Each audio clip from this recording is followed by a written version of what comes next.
À rencontre, quelqu'un qui a choisi la pauvreté, Pascal Pingot.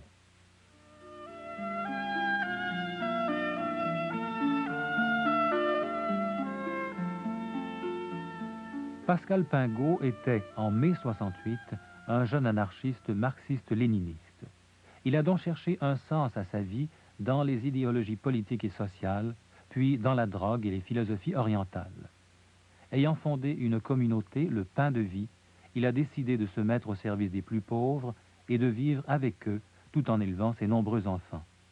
Pascal Pingot est interviewé par Marcel Brisebois. Pascal Pingot, actuellement, combien de personnes se regroupent autour de votre communauté? Si on compte toutes les personnes, c'est assez difficile à définir. Ce que je peux dire, c'est que l'ensemble des personnes vivant en commun dans nos différentes maisons, 12 actuellement, représente à peu près 250 personnes. Mais il y a aussi tout un rayonnement autour, avec en particulier des familles ou des célibataires ou des petites communautés qui se regroupent dans une forme plus souple de vie. Hein, parce que, comme je notre engagement est extrêmement radical et ne convient pas évidemment à chaque appel personnel. Il y a des hommes, des femmes, des familles. Des familles. Moi-même, j'ai donc 7 enfants, n'est-ce pas? Oui. Et des célibataires, donc hommes et femmes, donc qui ont choisi les 3 vœux canoniques d'obéissance, chasteté et pauvreté, et puis des prêtres. Et des prêtres également. Des prêtres également. Donc je trouve dans votre communauté des célibataires qui ne sont pas nécessairement des prêtres, des prêtres, des célibataires, donc prêtres, des couples. Mais les couples doivent consentir au même idéal, voilà. N'est-ce pas, au même projet, comme vous avez dit, n'est-ce pas? Qu'est-ce que c'est que ce projet? Alors ce projet, donc, on en définit d'abord l'originalité contemplative, donc un projet de vie eucharistique, hein, de vie autour du corps du Christ, donc adoré perpétuellement dans notre communauté. Vie liturgique, hein, nous prions entre 3 à 5 heures chaque jour, suivant notre état de vie, famille ou consacré. Donc avec en gros l'Eucharistie quotidienne, la liturgie des heures, souvent compactée un peu le matin et le soir pour permettre l'activité professionnelle ou familiale, enfin les différentes tâches de Monsieur Tout-le-Monde. Et puis l'adoration donc du Saint-Sacrement vécue de jour ou de nuit, suivant les cas, parce que pour adorer perpétuellement, il faut se lever quelquefois. Voilà. Donc ça, c'est le point essentiel, l'élément fondamental de notre vocation, mais quelques autres s'y adjoignent, une pauvreté donc vécue dans la ligne de l'Évangile, extrêmement radicale pour des familles, puisqu'il nous est demandé, après nos temps de probation, de quitter tous nos biens, de les donner aux pauvres, donc même pas de les capter à l'intérieur fonctionnement communautaire, donc de vivre totalement l'évangile à ce sujet, puis de prévoir comme avenir la mise en commun totale de nos ressources, tant pour les familles que pour les célibataires. Mais on peut être pauvre individuellement, mais finalement riche de la richesse collective. Est-ce que la communauté est riche? Alors justement là, non, dans le sens où on s'est condamné nous-mêmes, hein, on a fait ce choix. Notre communauté est reconnue canoniquement, hein, donc nous avons une règle qui a été accueillie par l'Église. Vous dire reconnue par l'autorité de l'Église. Par l'autorité de l'Église, hein, à la fois donc au plan diocésain et puis avec un aval de Rome qui a été donné par le Conseil pontifical des laïcs. Hein. Donc cette communauté tout à fait rigoureusement de la grande maison catholique, n'est-ce pas, en son sein, des personnes mariées et célibataires s'engagent par vœu, après des temps de probation, donc à la prière, à la pauvreté telle que je la décris, et à l'obéissance, tout au moins à ce rapport mutuel absolument nécessaire dans une vie commune. Obéissance qu'on vous doit à vous. Pas nécessairement, non, Dieu merci. Obéissance aux règles de la communauté reconnue, donc c'est un document objectif. Moi-même, je dois l'observer dans la pratique de tous les jours. Et bon, cette communauté est sous la juridiction aussi des évêques locaux, donc qui ont leur droit de regard au plan pastoral, etc. Car la communauté n'est pas dans un seul diocèse. Non. Elle est on la trouve à travers plusieurs diocèses. Plusieurs diocèses en France, 8, et bientôt 11, je crois. Il y a 2 communautés en préparation, et dans 4 diocèses étrangers. En Algérie, donc en terre d'islam, au Pérou, dans la forêt amazonienne, en Israël, dans le quartier juif, et puis en terre africaine, là au Cameroun, au nord. La pauvreté, ça me pose des problèmes. Alors, je poursuis quand même pour répondre pleinement à votre question. Pauvreté, donc, d'oblation, c'est-à-dire tous nos biens, nous les donnons. Bon. Pauvreté de partage, bon, ça je l'ai déjà dit. Pauvreté aussi de la communauté dans son ensemble, c'est-à-dire que la communauté, canoniquement, choisit de n'avoir aucune propriété, de vivre donc dans des locaux loués ou prêtés. Donc c'est ce cumul des richesses que nous pouvons constater dans certains ordres nous est... Bon. Et puis s'engage à un accueil gratuit, parce qu'il y a une dimension de notre vie communautaire, c'est l'accueil des pauvres, des marginalisés, etc. Donc que nous accueillons gratuitement en ne sollicitant pas et en ne demandant pas ni subvention d'État, auquel l'État consentirait volontiers à cause du travail social que nous faisons, ni de personnes privées. Nous ne sollicitons jamais un don d'argent. Mais si on vous fait un don, vous l'acceptez? Bien sûr, mais alors, nous ne le sollicitons pas. Alors vous êtes un peu comme des franciscains. Oui, oui, je pense que l'analogie est... Simplement, nous nous y sommes engagés en famille et bon, dans d'autres états de vie. Mais alors, quand même, il faut manger. Bien sûr. Il faut en hiver se chauffer, etc. Alors, comment vous faites? Bon, il y a une partie de nos ressources qui proviennent de notre travail. Alors, qu'est-ce que nous faisons? Dans la fraternité où je suis, par exemple, il y a un médecin en exercice, il y a une orthophoniste, enfin, qui essaye de démutiser les enfants inadaptés, dont la petite fille adoptée que nous avons dans notre famille, dans un établissement de la ville à côté, un autre qui est fonctionnaire pour les marins, enfin, vous voyez, parce qu'on est au bord de la mer. Voilà, des métiers de cet ordre-là, donc absolument ordinaires.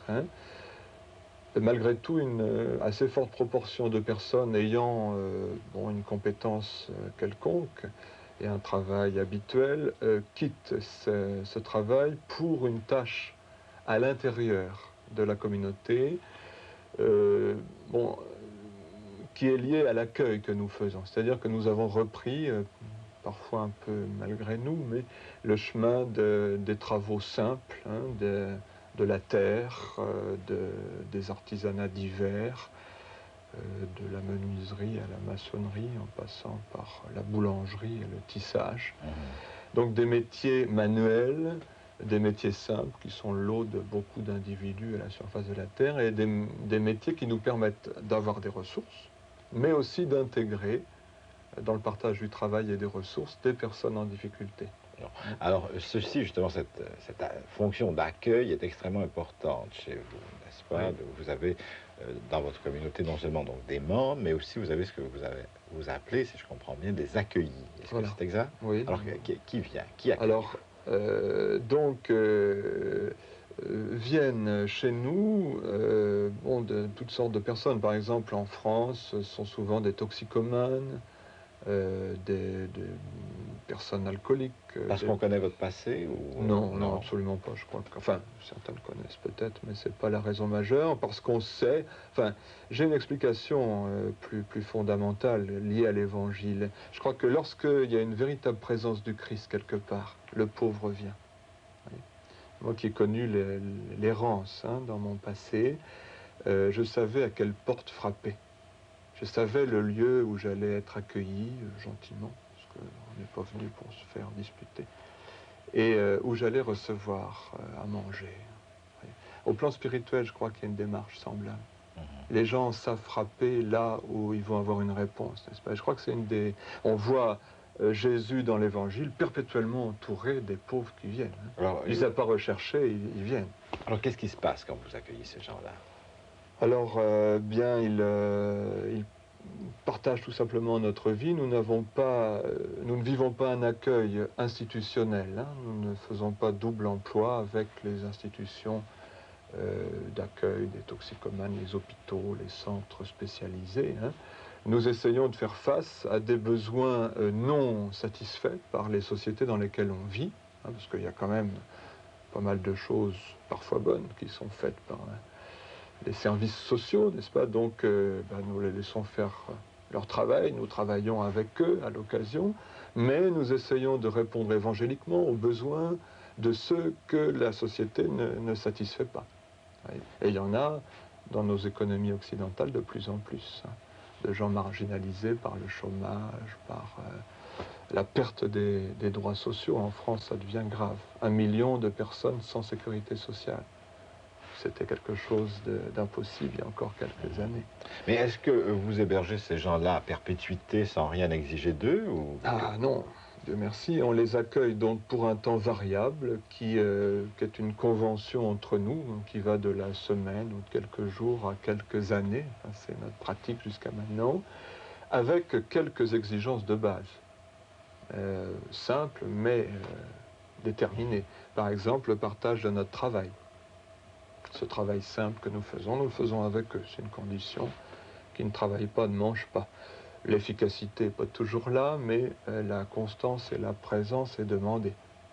C'est sûr qu'un garçon qui a 14 ans d'héroïne derrière lui ne va pas être au moment absolument efficace dans le travail qu'on lui demande. Alors c'est pas notre problème, mais notre question avec lui, c'est qu'il soit présent à ça. Des règles simples dans notre maison, pas de drogue, pas d'alcool, pas de sexe au plan abusif et de vol, ni de violence. Hein, ça, c'est les 5 piliers de notre soumission à Dieu. Voilà. Et, bon, le contrevenant est accompagné assez différemment suivant l'étape où il vit. Enfin, ça, c'est la règle de base.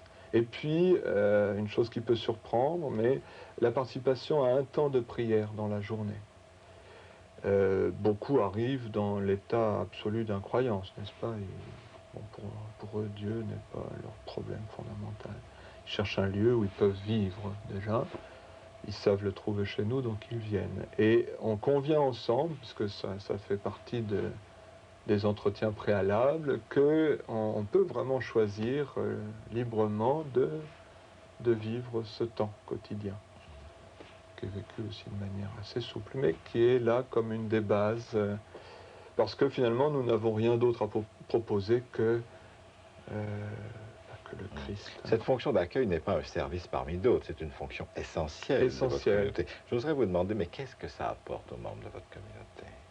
Eh bien, quelque chose d'important, c'est-à-dire que nous croyons avec l'Église, qui cherche à le croire aussi aujourd'hui, que le pauvre, la personne en difficulté, qui peine quelque part, a un message à apporter, a une capacité de donner quelque chose. Hein. Certains, bien connus au Canada, comme Jean Vanier, ont une phrase type qui dit « Les pauvres nous évangélisent ». Hein. J'aurais 1000 histoires pour illustrer cette parole. Pour nous, bon, c'est analogue. Vivant à leur contact, nous découvrons qu'ils vivent des valeurs évangéliques essentielles, desquelles nous sommes parfois loin, nous qui sommes des bons chrétiens engagés par vœu, n'est-ce pas?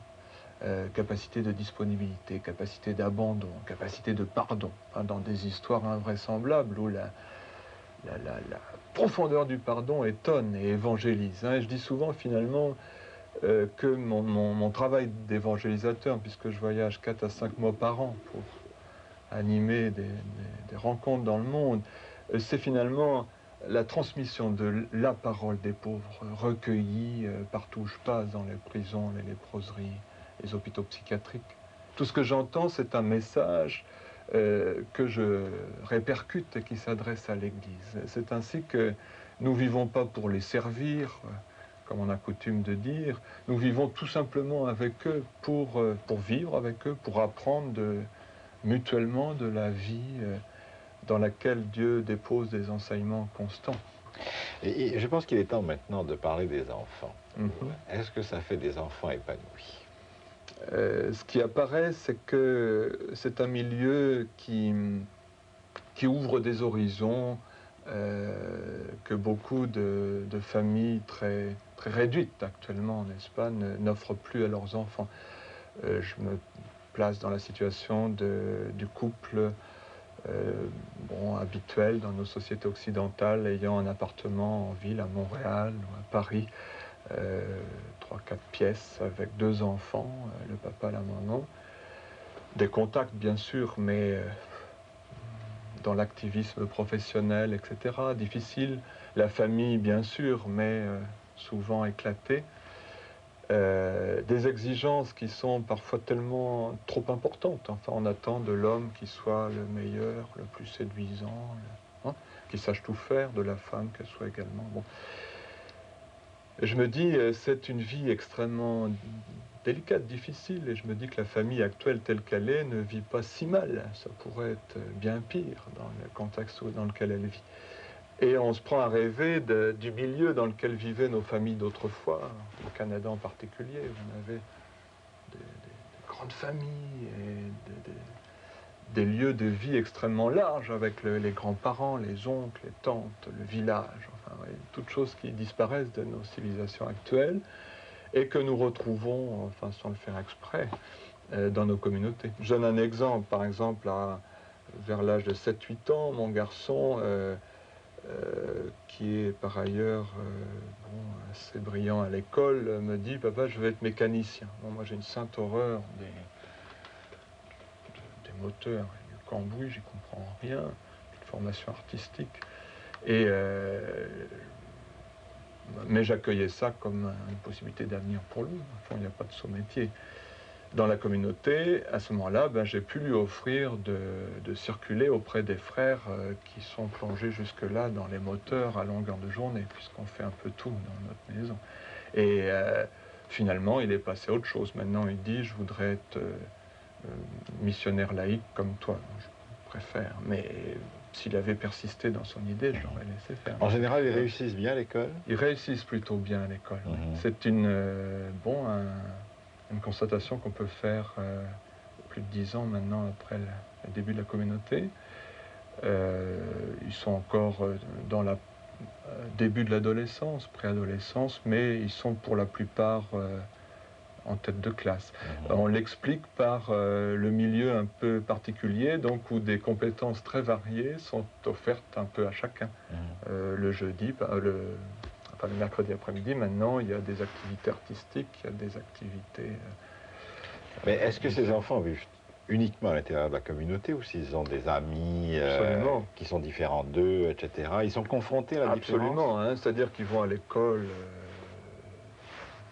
en dehors de la communauté, ils ont des activités dans les mouvements catholiques d'enfants ou de jeunes, ou bien dans des choses tout à fait laïques et républicaines, pour le sport, pour l'école municipale de musique. Enfin, ils sont au contact continuel des enfants de leur âge. Ils ont la possibilité de choisir aussi. Alors évidemment, eux ne sont pas engagés à cette radicalité que j'exposais au début de notre entretien. Ils ont déjà la possibilité de se déterminer pour leur avenir. À 18 ans, l'avenir leur appartient. Et on sent déjà certains de nos enfants ou de nos adolescents ou préadolescents se situer. Une anecdote peut-être pour marquer la différence qu'ils vivent. Nous avons une vie extrêmement simple, on pourrait dire pauvre, qui les marque eux également dans leur habillement, dans leur... Bon, ils ne sont pas très différents des autres, mais quand même, on sent qu'ils ne vivent pas dans la facilité de certaines familles, de leurs petits copains. Et ils vivent avec un opprobre terrible, c'est que nous avons choisi de ne pas avoir la télévision. précise qu'il y a beaucoup de gens de classe aisée qui ont réfléchi à ça et qui le font aussi. Mais c'est un principe pour la bonne vie, un petit peu d'échange, de relations du groupe tout entier. On a observé que c'était très néfaste à la communication, en fait. Et souvent, dans la cour de récréation, c'est une interrogation pour les autres. Et quelquefois, bon, j'ai l'exemple précis de deux petites de la communauté qui étaient affrontées à un groupe d'enfants qui leur ont dit, avec le jargon actuel, à la communauté du pain de vie, vous êtes vachement pauvre parce que vous n'avez pas la télévision. Et les gamines rétorquant, oui, mais chez nous, on peut faire des tas de choses. On fait de la peinture, on fait de la musique, on a toutes sortes d'activités, à la fois à l'intérieur et à l'extérieur. Et en plus, alors ça c'était la valorisation finale, on a Jésus. Hein.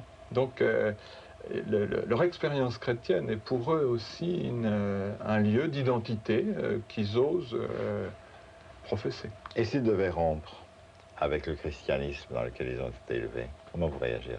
Eh bien, je pense que, enfin, si vous voulez, notre expérience à nous, enfin, ma femme et moi, il y a beaucoup d'autres, c'est cette expérience de ruptures qui sont jamais définitives, vous voyez. Nous avons connu nous-mêmes le rejet de la foi, violent en ce qui me concernait, hein, le rejet de l'Église également. Et puis, 10 ans après ce rejet, Dieu est assez grand pour raccrocher les wagons. J'ajouterais que il y a un facteur important qui me conduit depuis mon adolescence, hein, c'est toujours rechercher l'identité du dire et du faire. Et ce qui est la source la plus révoltante de rupture hein, chez les...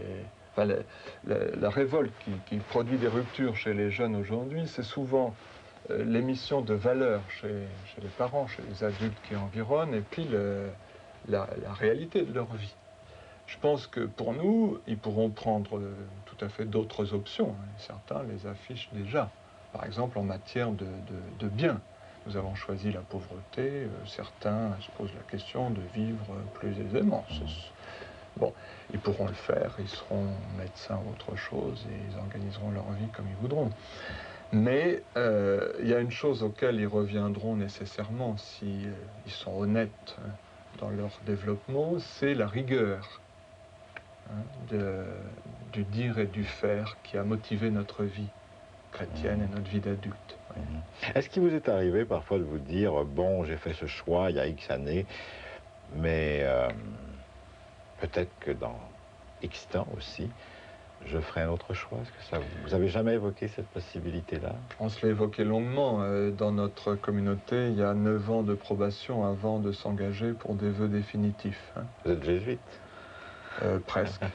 Presque. Enfin, en tout cas, pour la longueur de préparation et pour la rigueur du discernement, oui. C'est-à-dire que chaque vocation est longuement éprouvée. C'est pas un conglomérat d'amis, mais vraiment un groupe de gens appelés qui veulent vivre en Église une vie définitivement donnée. Hein. Donc nous croyons à la valeur de la fidélité à un engagement durable. Enfin, nous le vivons déjà dans le mariage et nous avons choisi de le vivre dans l'Église. Mais c'est quand même pas sans difficulté. C'est pas sans difficulté, c'est pas sans regard en arrière, c'est pas sans question. Mais si vous voulez, ce qui motive continuellement mon choix, ou celui de ceux qui s'y engagent définitivement et qui durent, parce que c'est quand même notre histoire concrète, les gens y durent. Hein. C'est certainement une joie profonde découverte qui alimente cette vie au-delà des difficultés. C'est sûr que notre vie est difficile, c'est une vie de groupe, bien que chaque famille, je le précise, a son espace vital et ses temps respectés. Hein. C'est pas kolkhoz où tout le monde... On a droit à son intimité. On a droit à son intimité, n'est-ce pas? J'ai peut-être pas le temps de vous communiquer l'emploi du temps, mais il respecte l'espace vital pour la famille, autour de certains repas, autour du temps nécessaire de détente, enfin tout ça est programmé avec sagesse. Il faut dire que j'ai 7 enfants, ils sont arrivés au cours de l'histoire de la communauté, l'aîné à 12 ans et demi, comme la communauté quasiment, donc Bon, les femmes, ma femme et celle du premier couple fondateur étaient enseignantes, donc avec un certain goût pour les enfants. Moi-même, j'ai pratiqué ça dans mon métier d'art, j'étais prof de dessin, donc on avait toujours une attention à la croissance. Hein. Donc on a tenu compte de la place nécessaire pour que l'enfant vive bien. C'est peut-être l'explication pourquoi il n'y a pas de crise forte chez nous. En un mot, vous dites que vous laissez les gens venir, que vous n'allez pas vers eux, vous ne faites pas de prosélytisme, et pourtant vous avez un projet d'évangélisation, dites-vous. Oui, qui est comme la conséquence de ces deux pôles contemplatifs et caritatifs que j'ai cités et décrits depuis le début,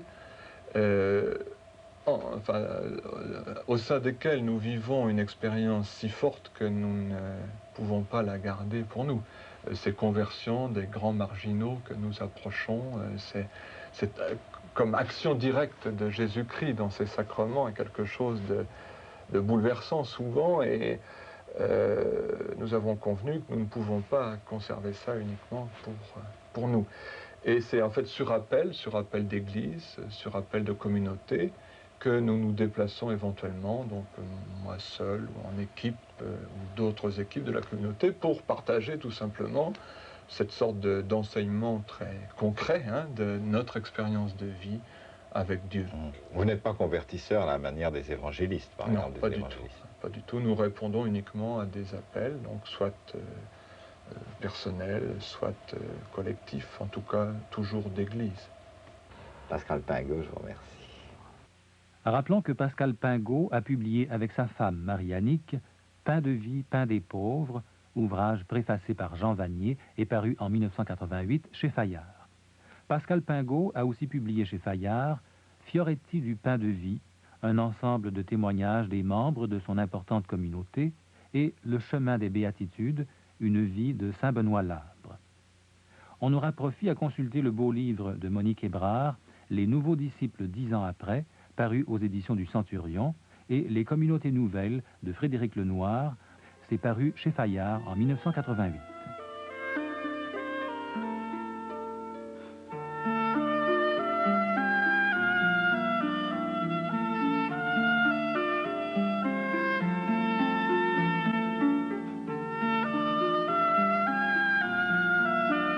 De tous les milieux et de tous les horizons, les invités de Robert Guy se passionnent pour ce qu'ils font. Ce soir, un homme de parole et de conviction se raconte. Scully rencontre le chef du syndicat polonais Solidarité, Lech Walesa, ce soir 22h20.